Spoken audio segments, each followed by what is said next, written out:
Eh, ¿Están los humoristas sometidos hoy en día a esa lupa de la integridad social, ese no seamos chistes que puedan aludir al racismo, a la homofobia, a la libertad de expresión?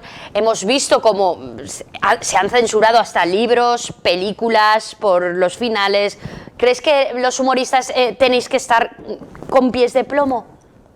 Sí, sí, sí, cada vez más y es lógico y me parece bien. Es decir, creo que esto hace el mundo mejor. Es decir, creo que hacer comedia que sea sensible con pues minorías, con colectivos que estén sufriendo pues una opresión o que estén todo esto creo que es muy muy positivo porque nos hace ser conscientes o sea, hace 5 años o 10 años, pues la gente igual contaba un chiste machista y la gente se reía. Hoy ya no hace tanta gracia, por fortuna. Entonces, creo que esto es muy bueno.